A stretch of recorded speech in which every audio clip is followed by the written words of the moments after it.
really a pleasure to have everybody here. Good afternoon to all of you. Those are guests that have attended before. Thank you once again for gracing us with your presence, and thank you for your support. And as we continue with our advocacy for Filipino artists, as Jean mentioned, this time around something a bit different from our traditional painting. It's actually using coffee beans, so something very unique, incorporating our love for coffee as well. And for those of you attending for the very first time, welcome, and we hope that you'll enjoy today. And really, this is the third of the series, as Jean mentioned. This is something that we plan to do throughout the year, at the very least every 3 months. But not limited to painting. It could be sculpture, photography. So we look forward to our next session. So for at least for the next coming 4 weeks, we'll have the exhibition here. Let me just read some of the notes that we put together. Just to give some background, particularly those that are attending for the first time. Hiraya is just one of the ways that we're advocating the preservation of our local culture.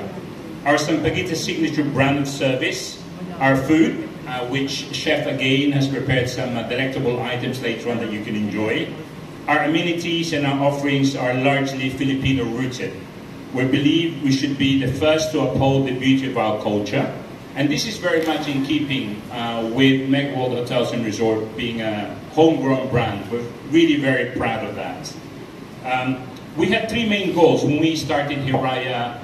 This was a year ago now, as a matter of fact. And the first one is for the guests to leave the hotel with more knowledge and love for the Philippines. Being located where we are, opposite the International Airport, particularly here at the Belmont, we have a lot of international guests. And those guests that were originally from the Philippines visiting their home country, it's really a way for us to promote local artists. The second one is to help raise awareness on Filipino arts and culture through art, but also food. And thirdly, for Filipino artists to have a venue to showcase and share their craft. There's no real sort of commercial motivation behind this. We invite the artists.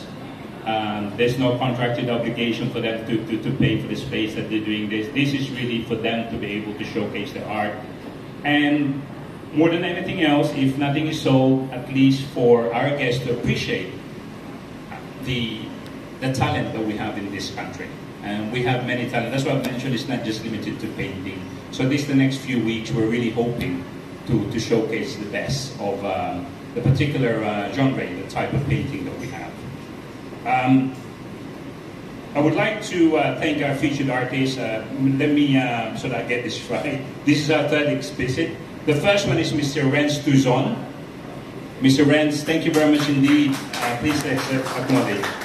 And the next one is Miss Esang Ocampo. Welcome, Miss Esang. Today we achieved the very first. One of our guests have actually purchased a painting already. It's never happened before, so many more to come, Miss Esang. Thank you. Okay. We're really happy that everyone is here to support this, and thank you for accepting our invitation. And we look forward in the coming hour or so that we can find out more. So please feel free to speak to our artists, find out more on their background and so on, and they'll be happy to spend some time with us. That's it. I mean, really just enjoy the rest of the afternoon, and let's continue to support all things Filipino, and let's be proud of the great talent that we have. Magandang hapon po at mabuhay sa atin. Thank you. First featured artist is the pioneer of coffee painting art in the Philippines. And an interesting fact, he discovered coffee painting when he was working very late on his project for his finals in college. O, diba? Very interesting. Natapon lang yung kape, nagkaroon na ng pa-art exhibit ngayon. He accidentally spilled brewed coffee on his work and discovered the nice effect it created. He used to be a radio DJ, a music columnist, and also worked in Saudi as a multimedia artist, but eventually found his way back to the Philippines. His interest in coffee painting was revived when he noticed that so many coffee shops were opening in Manila, but very little was known about the farmers behind these great tasting coffees. Through his coffee paintings, he is able to bring awareness and to support local farmers. His first ever coffee painting art that he posted on social media is a photo of Yoda of Star Wars, which went trending and helped pave for his advocacy to be more known.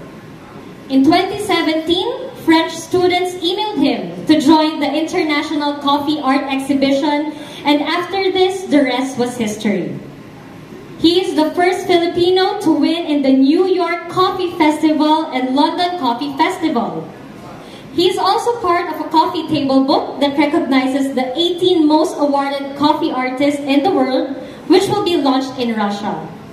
His name is Mr. Renz E. Tuzon. Let's give him a round of applause. So later, we shall get to meet him.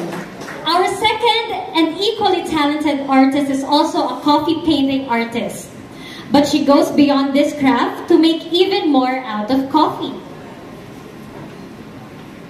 During the pandemic, and because of her creative side, she discovered that practically anything in her house can be turned into art.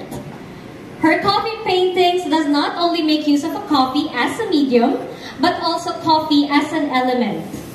Coffee grounds and beans are incorporated in her artwork, including other knickknacks such as recyclable clothes, glass, ornaments, and the likes. Her craft is called upcycling coffee art, and she is the first in the Philippines to do this.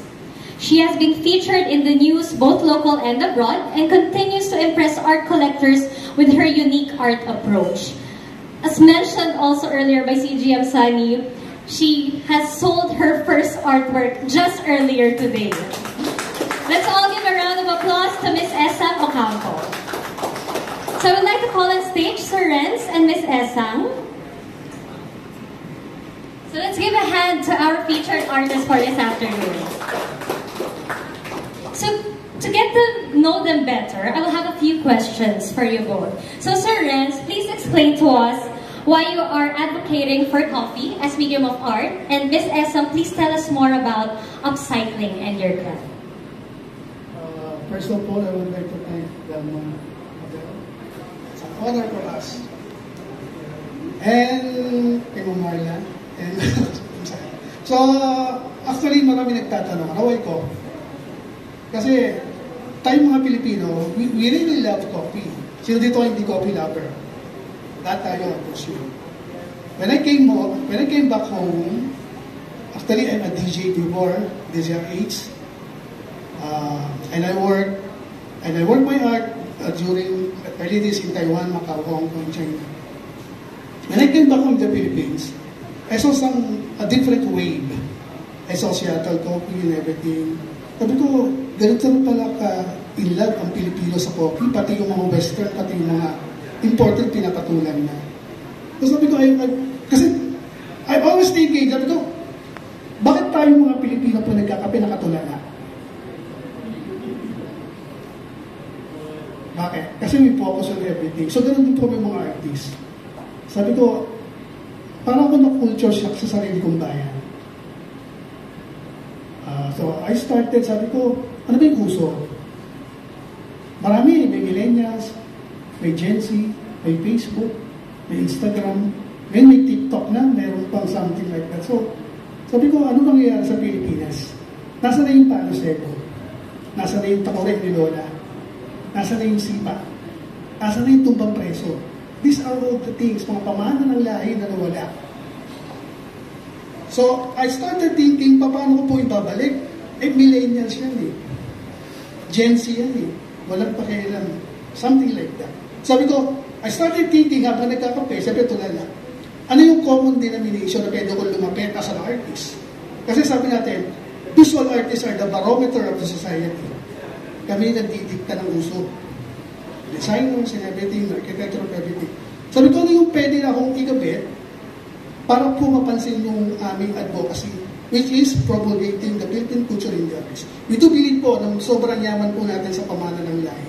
Sobrang nawala na po ito. Sad to say. Sad to say. So sabi ko, I started coffee art during my college days. That was 1992. Hindi na pabayaan ko kasi ito di ba ng genre. So 2005, when I came home, sabi ko, ito na. Baka ito yung signs ng mga coffee. So yun na. I started to paint coffee, pero my generation. Kasi kakabit ako sa generation ninyo eh. So sabi ko, ano ba yung uso sa amin? Na pwede ko ikabit. The Star Wars, something like that. So nag-trending. So nung nag-trending siya, nagsimula na, yun pala yung role ng social media sa mga artists. Akala ko noon kasi kalaban, kasi hindi ko alam eh. Yung pala, pinapromote kami ng libre. So sabi ko, di sige na, I'll try. So doon nagsimula, and the rest is history. So I won. I'm the very first Filipino po na na-exhibit po sa Paris, France. That was 2017. And then on 2018, back-to-back po. Ako po yung first Filipino na nanalo po sa New York Coffee Festival. And then 2018, London Coffee Festival. Ang maganda po na ito, I represent po the Philippine culture and the arts. Kaya po yung gawa po namin, it's all about our pamana ng lahi. Tulungan niyo po kami, kami nga po ay natutuwa sa Belmont Hotel, na tinutulungan po kami i-promote ulit. Ibalik po natin yung kultura natin para sa kabataan. Kasi we do believe po, kabataan pa rin po ang pag-asa ng bayan. Itama lang po natin yung landas. Salamat po. Salamat po. Magandang hapon po sa inyo lahat.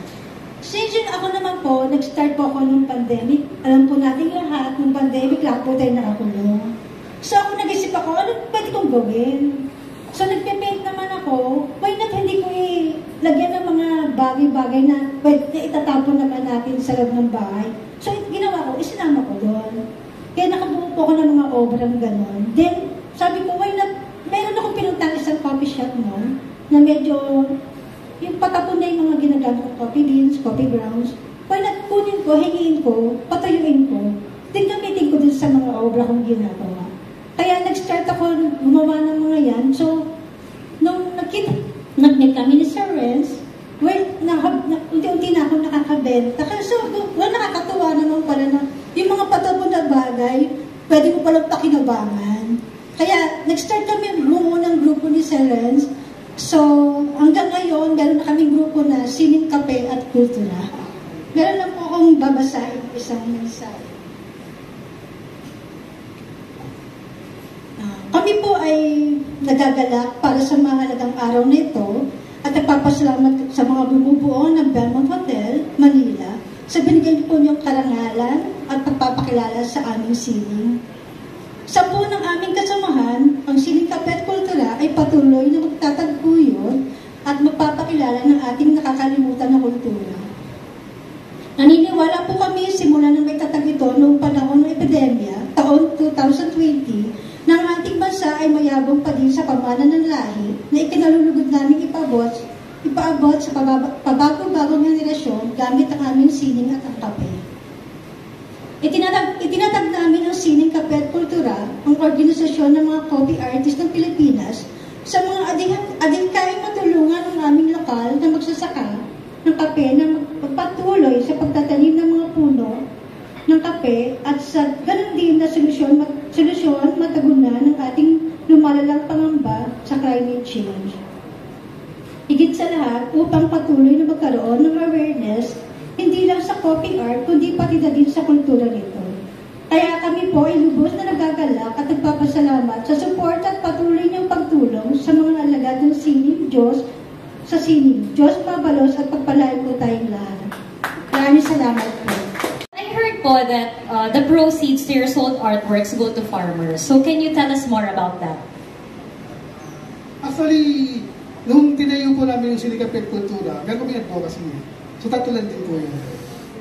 Yung kape sa kalikasan, kape sa kabataan, kape para sa kultura ng Pilipinas. So bakit kape sa kabataan? Yun nga po yung kanina na-explain ko, sobrang pong naliliis yung landas ng ating mga sinasabing pag-asa ng bayan. Nawala na yung pamana ng lahi. So bakit kultura? Ito lang po yung ating sandata. Kasi po bakit? Nananalo po tayo sa ibang bansa. Nananrecognize po tayo sa ibang bansa. Kasi dating po na yung ginagawa kong kultura ng Pilipinas is something new. Sabi ko, no. Bagong luma. Kasi nagawa na natin sa Pilipinas. Siya, binalik ko lang po. So why kalikasan? Kasi tinan niyo po, we have global warming. climate change. Ayaw nila magtanim ng puno. Pero kumiinom sila ng kape. So pag hindi kayo magtanim ng puno, wala tayong inumin kape. So we encourage our local farmers, with the help of our seeding, yung percentage po nun, itinatuloy po namin para po sila mag-purchase ng Barako seedling seeds. Nagsimula na po kami sa may Sandua, sa may Negros, and then sa Mabato, Laguna. Recently po, meron kami sa may Alfonso. So, nag-donate na po, yung paintings po namin na na-purchase, pinili po namin ng 100 Barako seeds. Ngayon po, tinanim na po sa Camarines Sur. So, yun lang po, hindi lang po yung coffee art awareness. Tulungan nyo rin po kami na tulungan po yung ating mga local farmers because we love coffee. So, this time po, we appreciate coffee and not the coffee farmers. Dapat hindi ganon. Dapat po, i-appreciate yung farmers para po magkaroon ng coffee.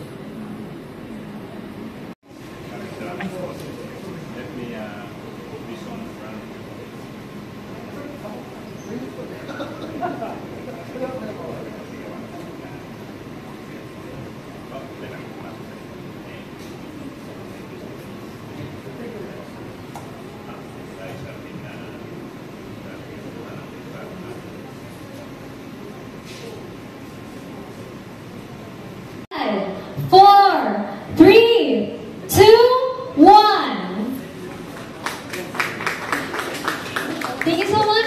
So before we go down the stage, Sir Renz would like to give an appreciation po to our CGM Sunny.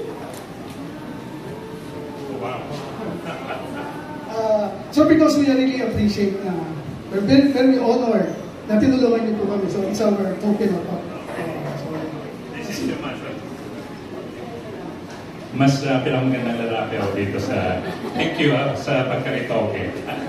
But no, it's beautifully done, really. I'm not expecting this. So on behalf of the Belmont Hotel Manila family, salamat po ulit sa presensya niyo. Salamat.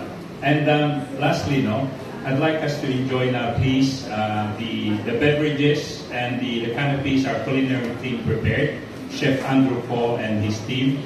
Preparation ng mga canopies, but those again reflecting our food, but presented a little bit differently. We have empanada, sisig, but his own take on it. So do enjoy that, and our beverages as well prepared by our mga expert natin dyan.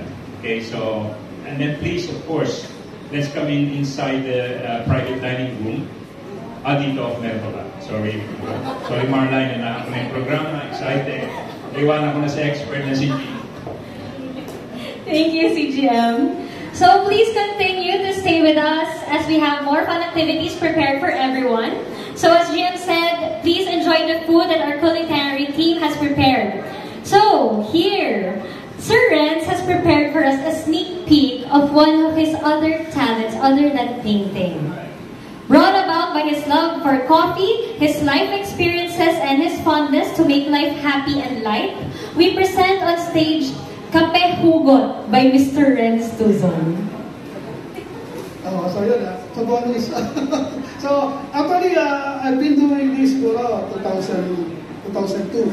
So 11 years na. So more than 20 years.